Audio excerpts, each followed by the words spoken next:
All right, my friends. So I know it can be a little baffling sometimes when you play this game of like, I'm trying to figure out what the teacher wants so I can satisfy expectations. And I hate, can I just say, I hate that dynamic. I hate it being my expectations that define things. I suppose there's no avoiding it though. But I definitely would like the process of you writing your discussion posts be something that actually like betters you as a thinker and a writer. And so it's not just some weird game of you trying to figure out what the teacher wants. I would like it to be something that comes from within you where you get to riddle your way through complex thinking and you get good practice at clarifying your thinking through writing it down. And also the tradition of bringing in textual evidence to support the points that you're making.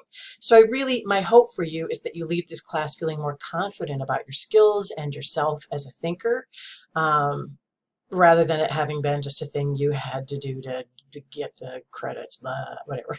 So I do want to kind of show you some examples of past posts that were written by students for this class and kind of point out why some of them are stronger than others, so that you at least have some idea of just that there is sort of a traditional set way that you can do literary analysis. And really, all of the posts that you're writing for this class are essentially short essays, or in some cases, long essays. Anyhow, so on the screen here, we have a few examples that I have copied and pasted out of D2L from past semesters when I have taught this class. This first post that I want to show to you is the strongest one that you're going to see. It's quite an excellent post in terms of the writing, the support, the textual evidence. So please, I'm going to say it again, in every single post that you write, not just for this class, but any literature class, or anytime you're developing an essay type answer to anything in your life, could be you're fighting with someone on Facebook, but you got to bring in your supporting evidence. So it's one thing to have points you want to make, but to be really successful in doing that, you've got to shore up those points. So this first post here, this example is when it comes to using textual evidence. The way it incorporates the evidence, so direct quotes, the way it cites them is very good as well. So if you're looking kind of for a model, I'm going to say, how about this first discussion post here? All right, so there is a story that you'll read in this class called The Tenant, and these are example responses to some questions about the tenant. About the landlord, this guy Fred. So Fred has a brief yet meaningful place in The Tenant. One thing I'd like to point out is the names of short stories have quotation marks around them. They're not in italics, they're not in bold, they're not underlined. So shorter works like a short story would have quotation marks around the title. Notice too that the first and the last word are capitalized. So please, when you're referring to stories in this class or anywhere in the future, put quotation marks around the title. Okay. Fred acts as a bridge for Maya's sexual tension. He is a temporary holding place between what she thinks and what she wants, between propriety and desire. Notice how this post starts out with general statements. They're addressing the question that was asked. So it starts with general statements in the student's own words. Okay, then in the middle is where we move into bringing in the analysis and the supporting evidence. So throughout the story, Maya is having sexual fantasies about the men she encounters. Maya has history with indiscretions before she came to Cedar Falls. Paragraph 16 in parentheses, please notice the period comes after that parenthetical citation, not before it. And by the way, you can use paragraph citations or page number citations, doesn't really matter to me, so long as it's pretty easy for us to kind of leaf through the book and find where you got these words in the text. She thinks about seducing her landlord, paragraph 22, period. She thought about sleeping with Dr. Chatterjee, paragraph 30, period.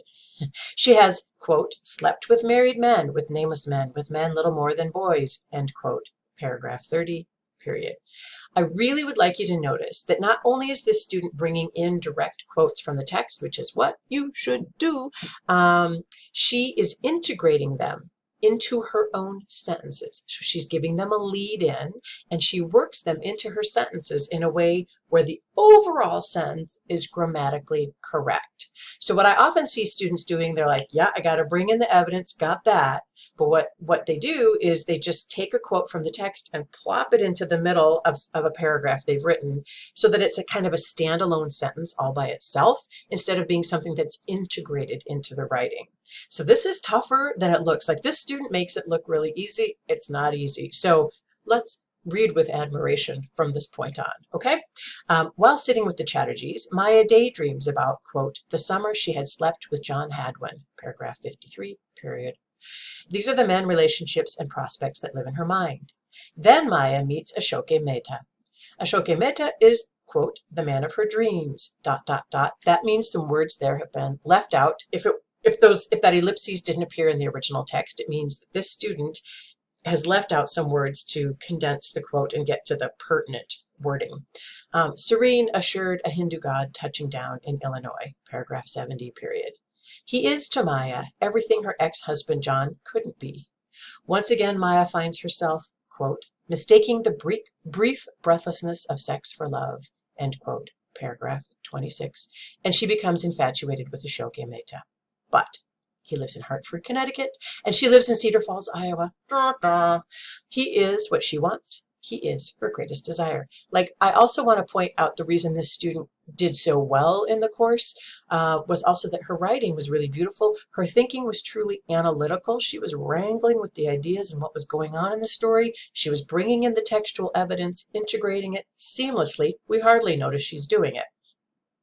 You might also notice that this goes on for a little while, doesn't it? This is not like 3 sentences, as we often see in online classes in discussion posts, kind of a done.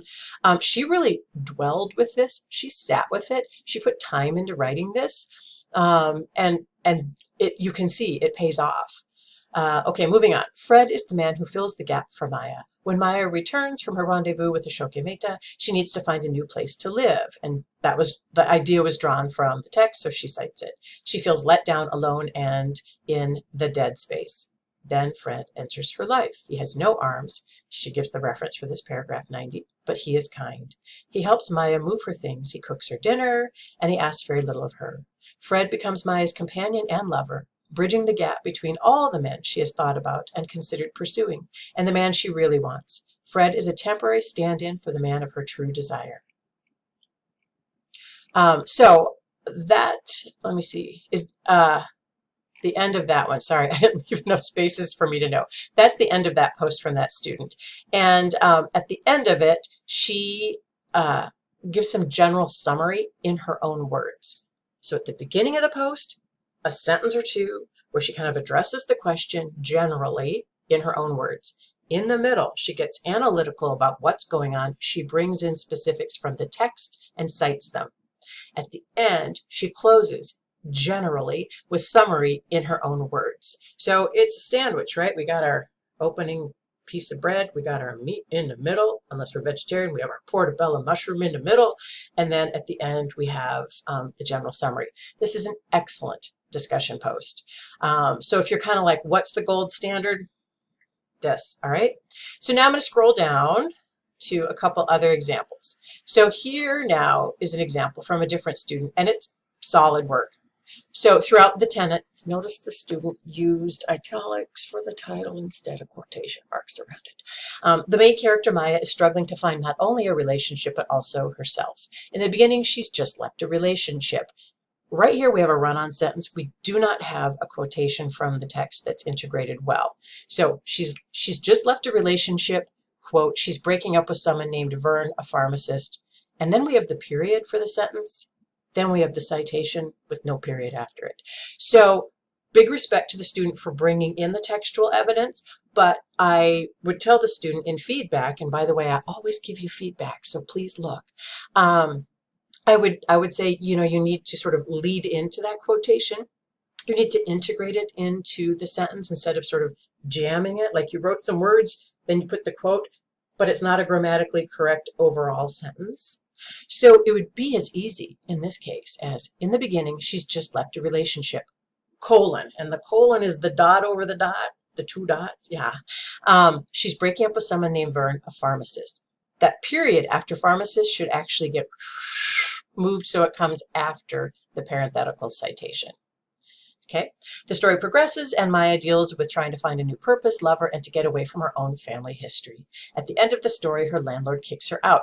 Again, we have an uncomfortable flow into the supporting quotation because it's not integrated. This overall sentence is not grammatically correct. Her landlord kicks her out. The landlord wants the tenant out. So again, she could put a colon after the word out. Her landlord kicks her out, colon, the landlord wants the tenant out. And again, she should move that period so it comes after the parenthetical citation.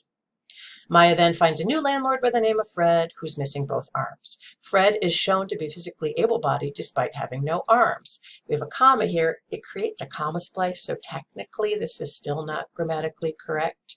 So Fred is shown to be physically able-bodied despite having no arms. She could have a comma there, and this was surprising to Maya because she has never slept with a man without arms. So a few more words in there would turn the sentence into something that does work overall. Again, at the end, after the word arms, that period right there should be moved so that it comes after the citation. I think that Fred in the story represents the end of Maya feeling helpless and the end of the part of her life in which she's held back. The note of him having no arms but still being able to do everything, which Maya eventually discovers that she can do everything despite her past. That last sentence is general summary. It reads a little awkwardly. So can I just say this is true for anything you ever write? Reading out loud often reveals to you where a sentence doesn't quite work.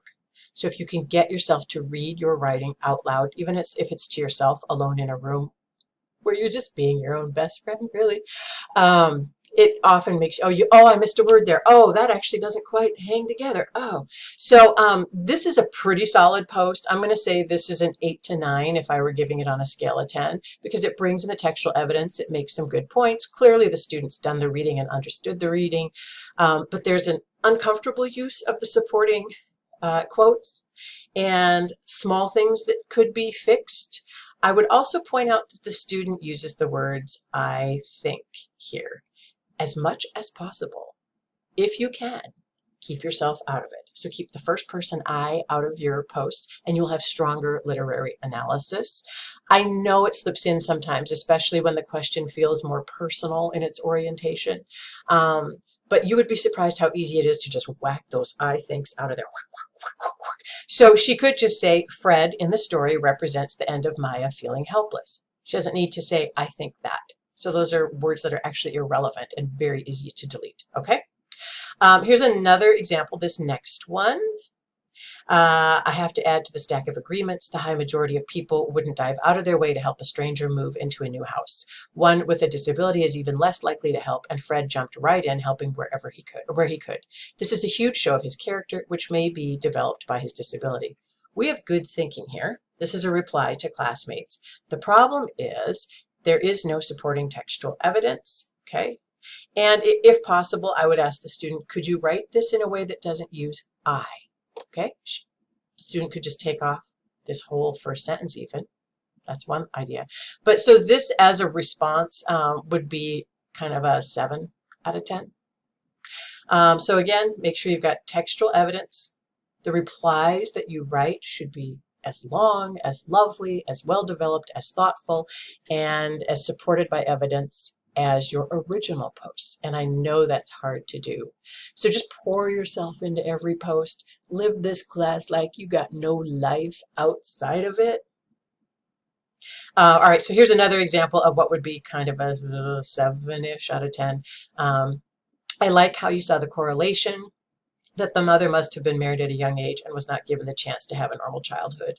How, because she was married at such a young age, she still retained childlike qualities, perhaps mental and cognitive qualities, in addition to her size, comma, inexplicably, to end the entire post.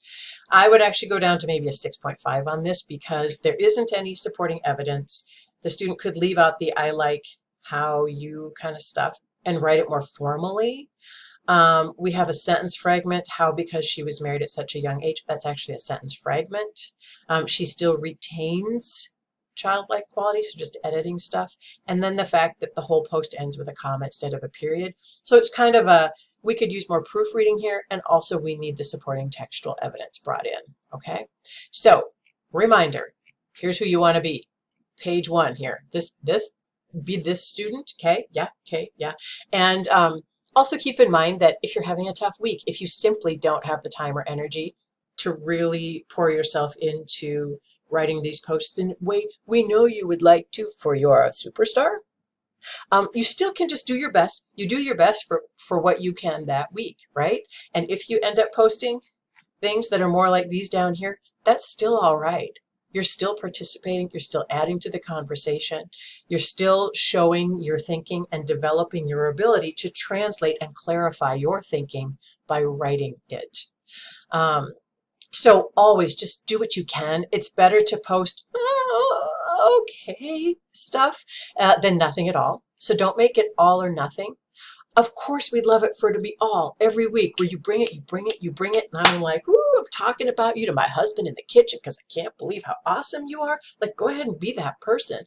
But also, you know, we're human. We have bad weeks. And when that happens, do what you can. And I'm going to love you nevertheless. Okay? Okay.